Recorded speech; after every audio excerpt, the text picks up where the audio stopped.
In the dark sky above planet Varnock, warships exploded like fireworks. The war between the humans and the Zarnak Empire had reached its peak. Soldiers from both sides fought in the burning forests below, weapons glowing red in the smoky air. On the battlefield, a giant alien warrior lay motionless. His name was Zorak, a famous general of the Zarnak army. He had led thousands into battle, feared by many. But now he was broken. A blast from a plasma cannon had destroyed part of his armor and damaged his spine. Zorak could not move his legs. His arms were weak. His breathing was heavy. Around him, the sound of war was fading. His own soldiers were retreating. 2 Zarnak scouts ran past him. One stopped for a second.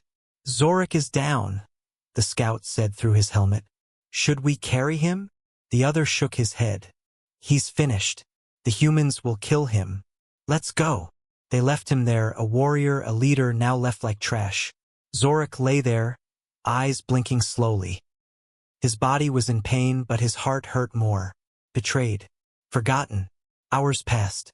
Then came footsteps, slow and cautious. A human soldier appeared from behind a burnt tree.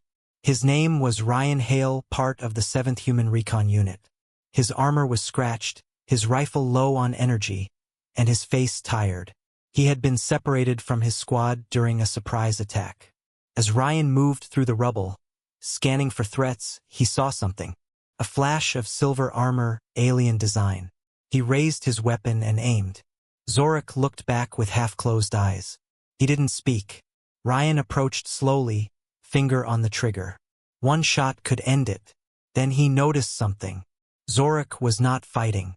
He was barely breathing. Ryan lowered his weapon slightly. "You're not dead." Zorak's dry lips moved. A soft voice came out, broken and low. "Help me." Ryan stepped back, confused. Why would an alien ask a human for help? They were enemies. He looked at Zorak again. This was no normal soldier. His body was huge, covered in battle scars. The armor was royal grade. A commander? Ryan spoke into his comlink. "Command, I found an injured Zarnak general. Still alive. Do I engage?" Static.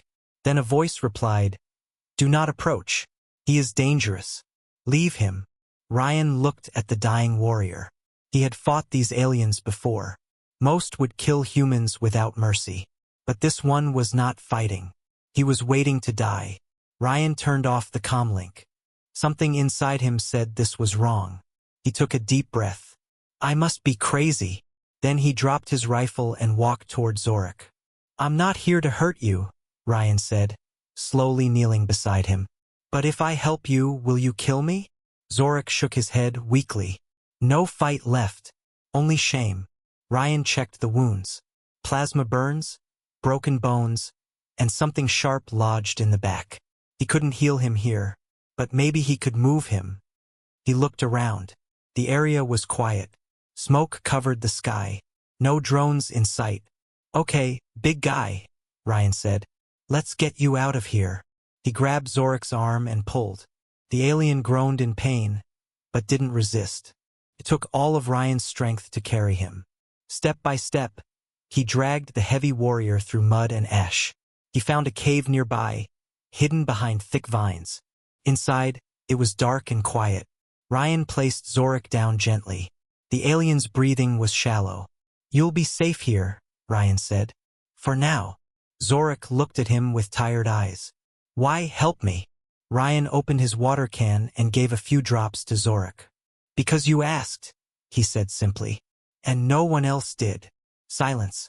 For a moment, 2 enemies sat together. Not as soldier and alien, but as 2 broken beings, forgotten by their own sides. Outside, the war continued. But inside that cave, something new had begun. Something dangerous. Something powerful. And it all started when one human said, "I won't leave you behind." The wind howled outside the cave. Dust blew across the cracked land, and far away, the sounds of war faded into silence. For the first time in hours, maybe days, Ryan sat down and breathed. His hands were shaking, not from fear but from what he had just done. He had saved an enemy, a Zarnak. a warrior known for burning human colonies without mercy. Ryan had seen the aftermath of their attacks. Whole cities turned to ashes.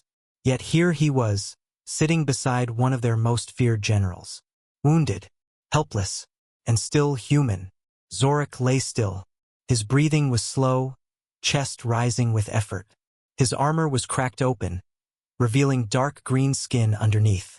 Burns covered most of his body. Wires from his exosuit sparked now and then, giving off a strange smell. Ryan had stopped the bleeding, but the deeper wounds were beyond his skill. Ryan whispered to himself, "I'm going to get court-martialed for this." He stood and looked outside the cave. Smoke still covered the sky. The battlefield was now quiet, but Ryan knew that wouldn't last. Patrol drones would return. If they found him with a Zarnak commander, they wouldn't ask questions. Ryan turned back to Zorik. "You need more than bandages. You need real help. And fast." Zorik opened his eyes slightly. His voice was dry, deep. "Why are you doing this?" Ryan hesitated. He didn't have a good answer. He thought about his squad, his orders, his training. None of it told him to save a dying enemy. "Because I've seen enough death," Ryan said. "Maybe it's time someone made a different choice." Zorik closed his eyes again. "They will come. They will not allow me to live. Your people."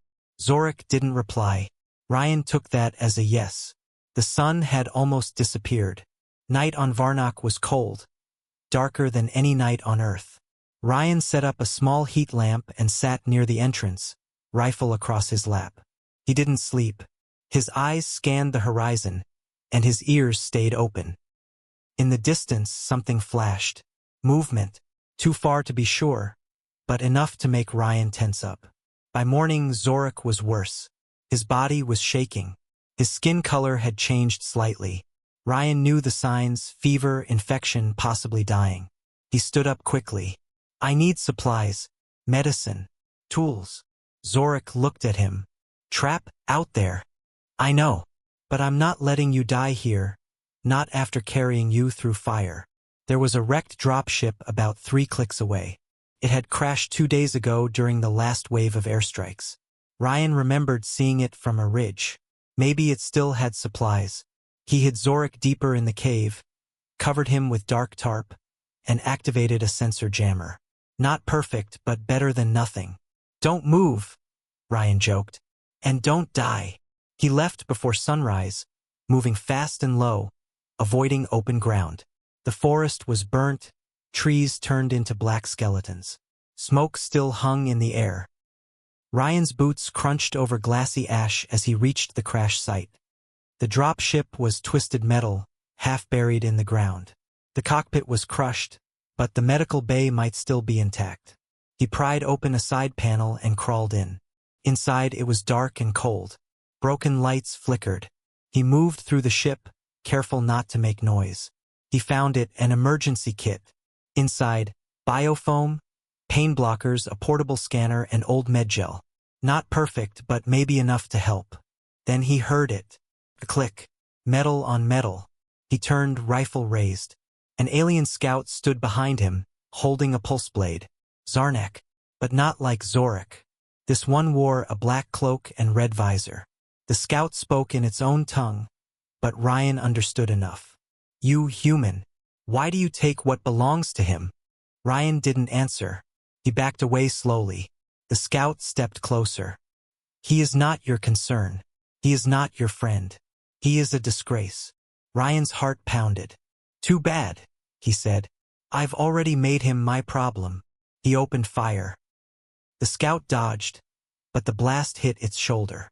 It screamed and vanished into the trees. Ryan didn't stay to fight.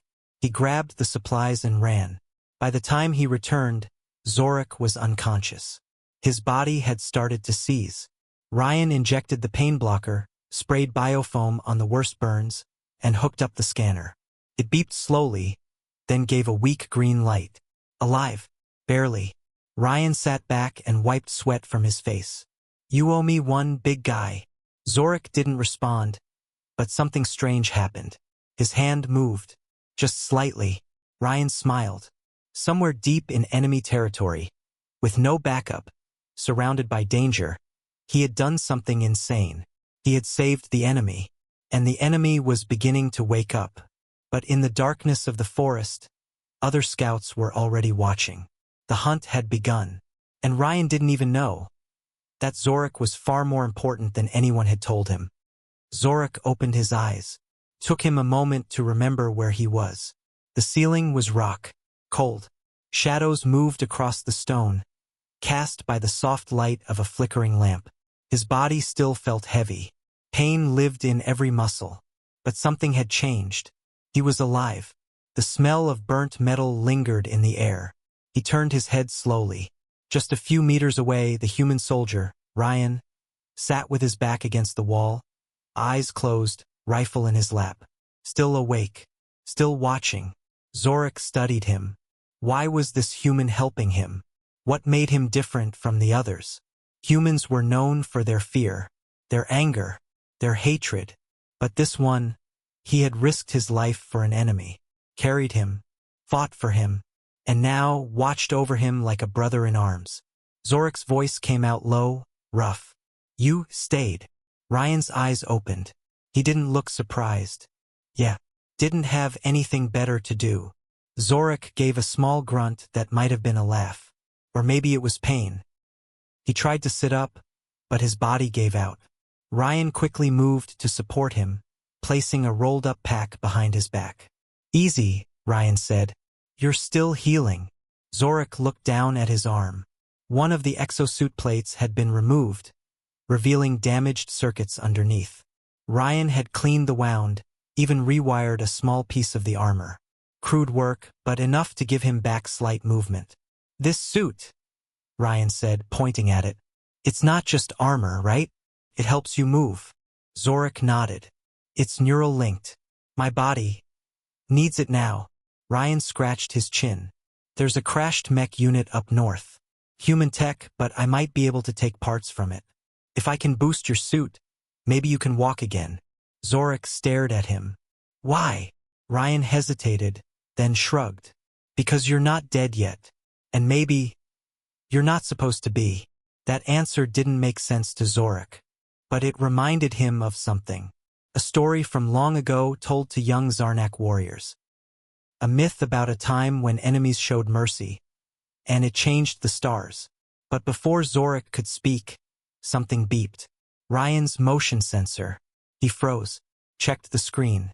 One blip, moving fast, then two more. Zorak's face changed. His jaw tightened. Hunters. Ryan's heart sank. They found you? Zorak nodded. Not human. Zarnak. Ryan's stomach turned. Your own people are trying to kill you? They must erase me, Zorak said bitterly. A broken general is a stain. The sound of movement outside the cave was faint, but getting closer. Ryan grabbed his rifle and stood, heart racing. How many? 3, maybe more, Zorak replied. Silent killers, trained to hunt without light. Ryan knew he couldn't fight them all. Not in the open. And Zorak couldn't move fast enough to escape. Then we do it the dirty way, Ryan whispered. He moved fast, blew out the lamp, covered the cave entrance with dark branches and powered up a static field to mask heat signatures. Then he took Zorak's damaged weapon and powered it just enough to glow. Deep in the corner of the cave. A distraction. They waited in silence. Then came the sound, soft steps, footprints in dust, a hiss of alien breath. Ryan held his rifle tightly, finger ready on the trigger. Sweat rolled down his cheek. He could hear his own heartbeat. A shadow moved past the entrance. Then another. One figure crept inside. The skin shimmered like glass. Cloaked, blade in hand. It stepped toward the glowing weapon in the corner. That's when Ryan struck. A flash of light. A loud blast. The cave lit up with gunfire. The first hunter dropped, but others rushed in. One tackled Ryan to the ground. The blade sliced across his shoulder. Ryan screamed but rolled and fired again. Another hit. Blood sprayed across the stone. Zorak reached out with his weak arm. His fingers closed around a broken part of his armor. Just enough power to charge a single pulse. He aimed. and fired. The last hunter dropped. Then silence. Ryan lay on the ground, gasping, bleeding. That was close. Zorik nodded slowly. Too close. Ryan looked at him. You shot with one arm. I used to command armies, Zorik said. I can still pull a trigger.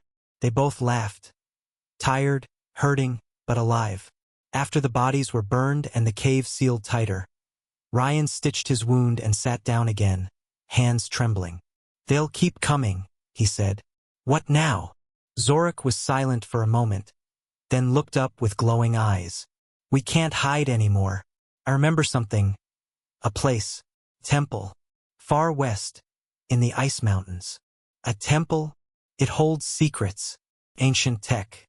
Healing machines. I was there once, long ago. Ryan leaned forward. You think it can fix you?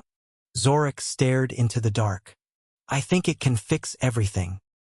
Ryan looked at the smoke rising from the burned hunters. Then at the cave walls closing in around them. Then let's go, he said. And so, two warriors, one human, one alien, began a journey neither had ever imagined. Both hunted, both wounded, both betrayed by their own people. But together they were something new, and the galaxy would never forget what was about to begin. The sky above was steel gray, heavy with ash and clouds that never rained. The ground had changed beneath their feet. Dry dirt now frozen hard, scattered with broken tech and bones from long-forgotten battles. For 3 days, Ryan and Zorik had traveled west. The journey was slow, painful, and cold. Zorik's body was barely holding together, supported by a recharged exosuit rigged with scrap from the dead hunters. Ryan had made it work, but only barely. Sparks still jumped from the wiring, and every step Zorik took looked like it could be his last. They didn't talk much. They didn't need to. The silence between them was not empty. It was shared. The kind of silence soldiers understood. Every time they passed a crater or burnt tree, both of them knew what had happened there. War. Again and again. Ryan checked the map on his cracked wrist display. A faint signal pulsed from the mountains ahead. Almost there, he said. Zorik grunted. It has been years. I do not know what we will find. Ryan looked at him. You sure this place exists? Zorik nodded. It is not a place of war. It is older. A temple built by my people before we learned to fight. Before we became what we are now. Ryan stared at the mountains. They looked sharp, dangerous. Let's hope it's more than a bunch of rocks. That night, they set up camp in a hollow between two cliffs.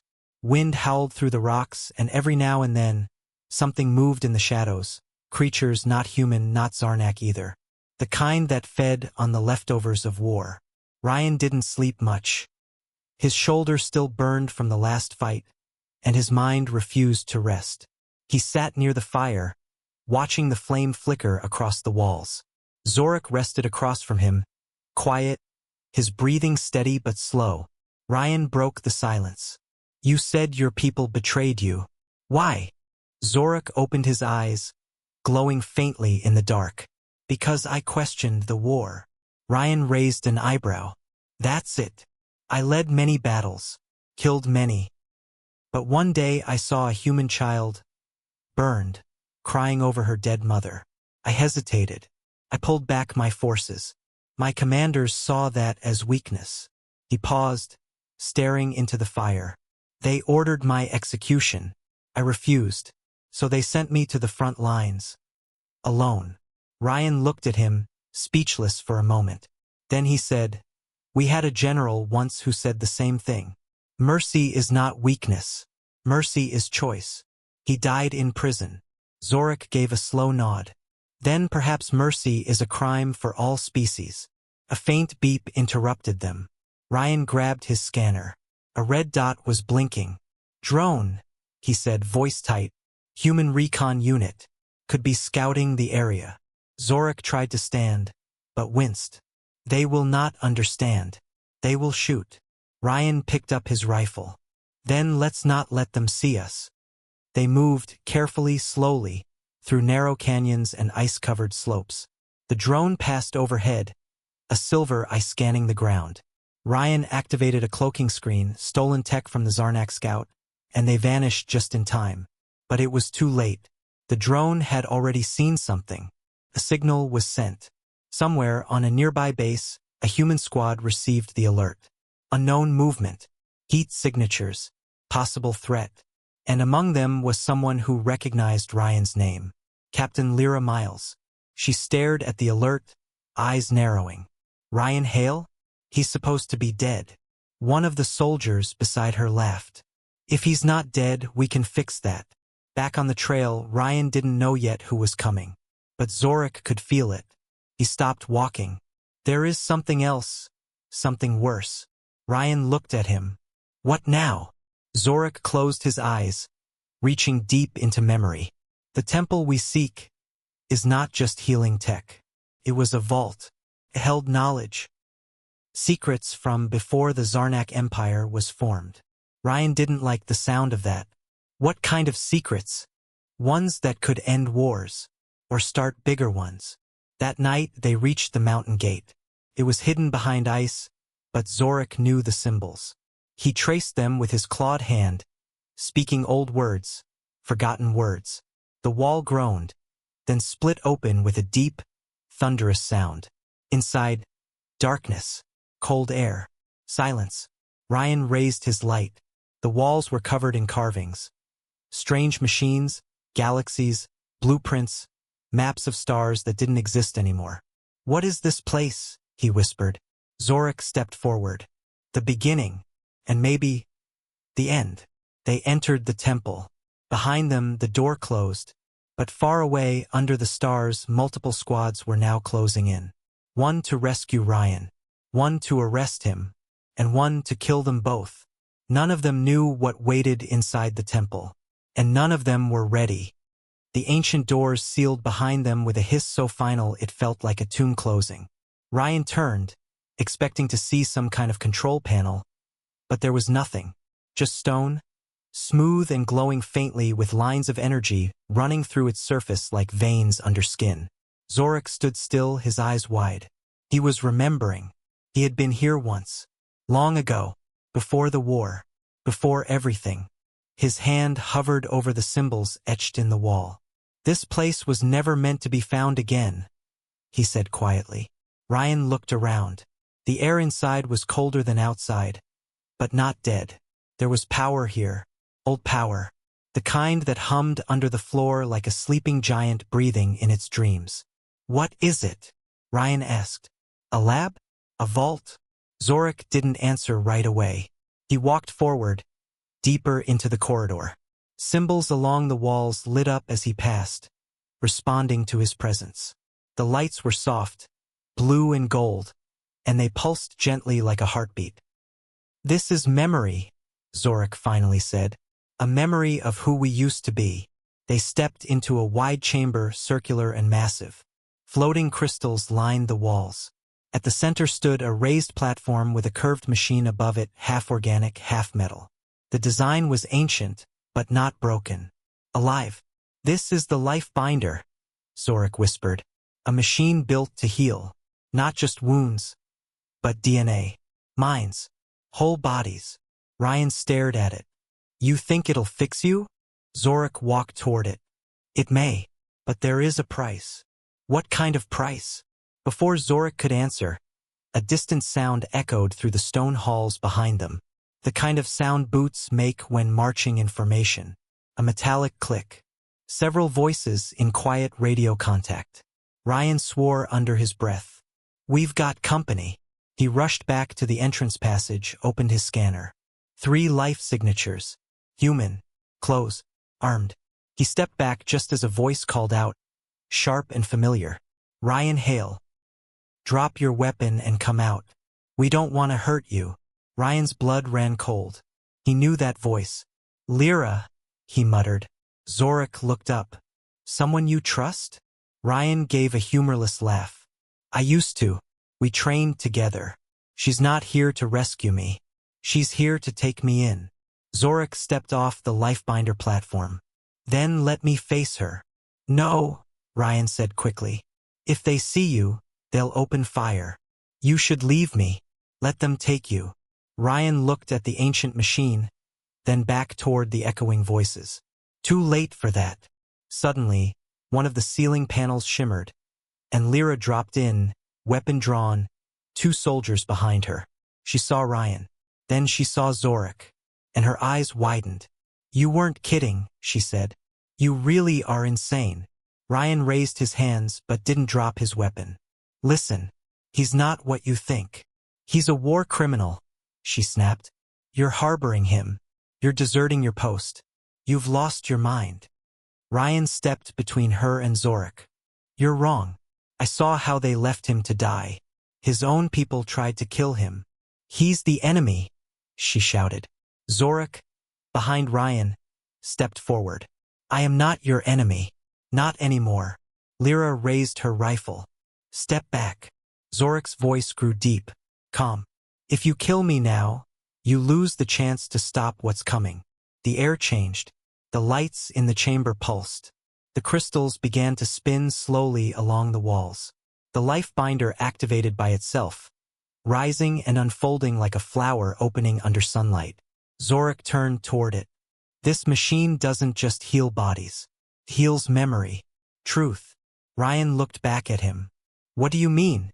I mean, Zorik said, stepping onto the platform, that our war was built on a lie. Lyra took a step forward, gun still aimed. Don't let him touch it. But it was too late. The machine wrapped around Zorik like a cocoon. Light poured out. Symbols filled the air. Floating projections of stars, battles, leaders from both sides. And in the center, a figure neither human nor Zarnak. A third species long vanished. A voice echoed through the chamber. Not Zorik's, not Ryan's. Something older. You have awakened the vault of memory. The lights flared, and Lyra screamed, clutching her head. The soldiers dropped their rifles, crying out. Visions filled the room. False treaties, hidden weapons, secret meetings between human generals and Zarnak warlords. The war had been orchestrated, profitable, controlled. Ryan saw it all. So did Lyra. When the light faded, Zorik stood again. Taller, stronger, fully healed. His armor was repaired, glowing with energy. But his eyes were different. Softer, wiser, sadder. Lyra looked at him in horror. They lied to us, Ryan whispered. Both sides. They lied. Zorik stepped down. Now you understand. Lyra lowered her gun. What do we do now? Zorik looked at them both. Now we run. Before those who built the lie find out what we've seen. And as they left the temple together, human and alien, soldier and enemy turned ally. Far above them in orbit, silent ships began to shift course. Something had awakened, and it was watching. The wind howled like a wounded beast across the high cliffs as they left the temple behind. Snow whipped around their faces. The cold bit at Ryan's skin, but his thoughts were somewhere else, still trapped in the glowing visions the Lifebinder had shown them. Every war briefing, every medal, every order he'd followed since he put on the uniform, built on a lie. Zorik moved ahead, faster now. The ancient machine had not just healed his body, it had awakened something in him. Strength returned to his steps. He no longer leaned on Ryan for balance. His armor was reformed, alive with golden veins of ancient energy. But it wasn't just power that had returned, it was memory. And memory was dangerous. Ryan didn't speak for a long time. Neither did Lyra, who walked behind them, rifle still in her hands, but lowered. She was no longer giving orders, just following, processing. I saw our generals, she finally said, voice raw. I saw their signatures. Human High Command signed off on the bombings. Ryan nodded. Same as the Zarnak Council. It was always business. Keep the war going, keep the weapons flowing. Lyra laughed, bitter and short. We thought we were heroes. No, Zorik said without turning around. We were tools. As they climbed over a narrow ridge, Ryan paused. He pulled out his scanner. Red lights blinked rapidly. Not one, not two, 7 signals. Fast moving, coming from the east. They're tracking us, he said. Military-grade interceptors. Not scouts. Not a rescue team. Lyra checked her comms. Encrypted signal just went live. Orders from orbit. Level 0 protocol. Ryan turned sharply. They've marked us for elimination. Us? Lyra asked. Or him? Zorik didn't answer. He was staring up at the sky, where something dark and circular now hovered in the clouds. A low-orbit hunter drone, the kind used only for high-value targets. They won't stop, Zorik said. Not until we are dead or silent. Ryan's grip tightened on his rifle. Then we don't give them silence. We give them noise. They reached a dead zone near the edge of a frozen canyon, a place where old satellite links had collapsed and signals struggled to escape. It was their only chance to breathe. Inside an old outpost built into the mountain, Zorik found what he had hoped for. A transmitter core. Rusted. Buried. But still connected to the old grid, one that predated the war. Before the records had been rewritten. I can broadcast everything the Lifebinder showed us, he said. The real war files. The original treaties. Everything they erased. Ryan stepped forward. Do it. Zorik shook his head. Once I start the signal, they'll send everything they have. They'll burn this mountain to the bones. Lyra looked between them. Even if we send the truth, who will believe it? Ryan looked at her, calm and steady. The ones who've lost someone for no reason. The ones who already feel something's wrong. They're waiting for a spark. Zorik's claws tapped over the control pad. The ancient console lit up, shaky but alive. A deep hum filled the room. The truth was waking. Then the first missile hit. The shockwave threw them across the room. Dust and flame exploded through the sidewall. Alarms blared. They've locked on. Lyra shouted, dragging herself to cover. Zorik stood again. Cloak torn, eyes blazing. Hold them. I need 5 minutes. Ryan fired back as enemy boots stormed the hallway. Human commandos, faces hidden behind cold armor, moved like machines. But Ryan was done hesitating. He moved like a man with nothing left to lose. Every shot was a message. Every enemy that fell was a piece of the lie crumbling. Behind him, Zorik worked faster. Symbols swirled across the screen as data uploaded through the ancient relay. Galaxies, military logs, images of deals between enemy leaders, time-stamped betrayals, all of it flying out like arrows into the stars. Ryan ducked behind a fallen beam. How much longer? Almost there, Zorik growled. Then a scream. Lyra had been hit, a shoulder wound. She fell behind a crate, gasping. Ryan crawled to her, dragging her to safety. You still think saving him was a mistake? Ryan asked. Lyra grinned through the pain. Let's just say, I'm rethinking my career path. Zorik slammed his fist onto the panel. The upload completed. The signal burst into orbit to old satellites, rogue channels, and abandoned networks still listening. Within minutes, pirate stations across the outer colonies picked up the transmission. It would spread. Like fire. Zorik stepped back from the console. It is done. Another explosion rocked the mountain. More soldiers poured in. Ryan looked at Zorik. So what now? Zorik looked at the broken window, snow swirling into the room. His face was calm. Now we run. The three of them fled into the storm, hunted, bleeding, but no longer silent. Above them, in command ships watching from orbit, alarms began to scream. Civilian unrest. Military defections. Questions. The truth was out. The game had changed. And those who built the lie were afraid for the first time. The world was falling apart. Just not in the way the powerful had expected. On 1,000 screens across the galaxy, the truth flickered into view. Not a rumor. Not a conspiracy. Real images. Real voices. Signed orders. Maps of deals made in secret. Human generals shaking hands with Zarnak warlords. Battle plans approved not to win but to extend the war. Keep it alive. Profitable. Controlled. Every soldier who had ever bled for a flag watched in silence. And the silence didn't last. Riots began in the outer rings. Commanders went dark. Some joined the resistance. Others simply disappeared. Ships refused orders. Battle lines blurred. Across the stars, people were no longer sure who their enemies were, or if they had ever really had enemies at all. In the center of the storm, 3 fugitives ran through the snow. Ryan, Zorik, Lyra. They were bleeding, exhausted, and half-frozen. But they had done what no one else dared. They had told the truth. The transmission had gone out. But the ones in power, those who had built the lie, weren't going to let them live to tell the rest. Zorik's breath steamed in the air. His armor was cracked again, scorched from the blast. But his stride was strong. His face was calm. "They will send everything," he said. Ryan adjusted the last charge on his rifle. "Then we send something back." The 3 of them had made it to a broken satellite uplink station, a forgotten tower buried in the cliffs, high enough to scan across the region. Below, in the valley, engines roared. Dropships, gunships, not scouts this time, kill teams. "They're jamming comms," Lyra said, checking her gear. "We're on our own."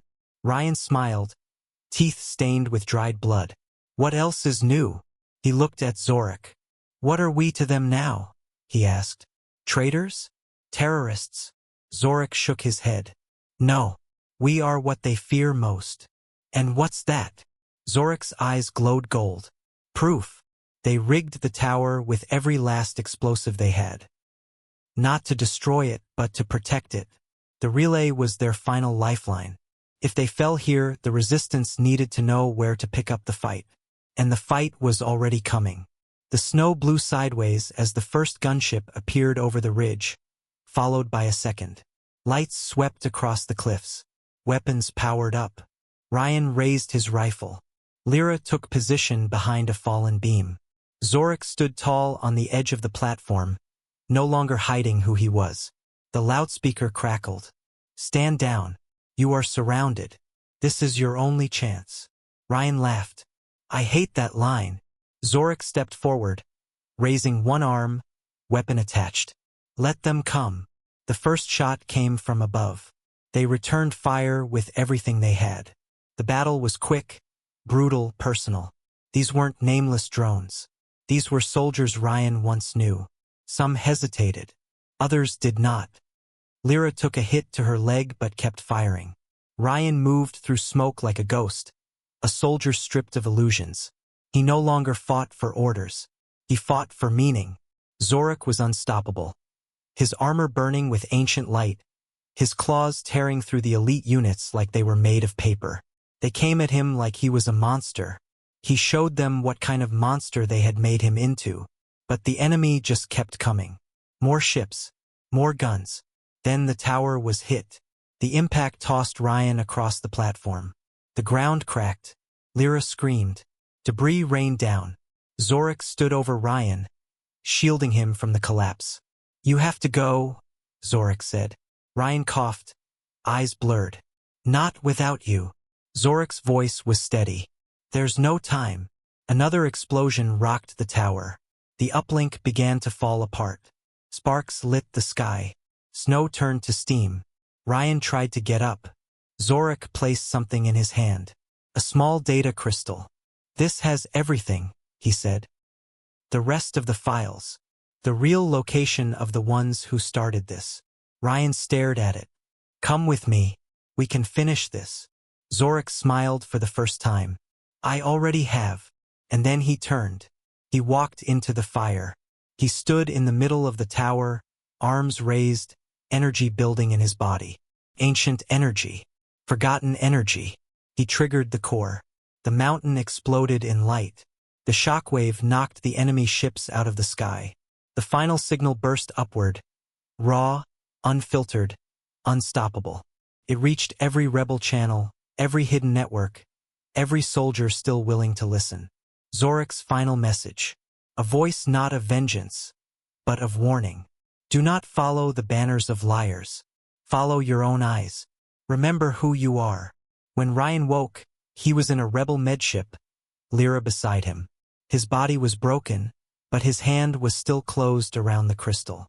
Zorik was gone, but his name spread like wildfire.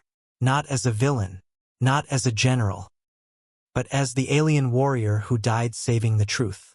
And Ryan Hale, the human who refused to walk away, lived on to finish what they started. In every corner of the galaxy, something had changed. The war was not over, but for the first time it no longer belonged to those who built it. It belonged to the ones who broke it. Together,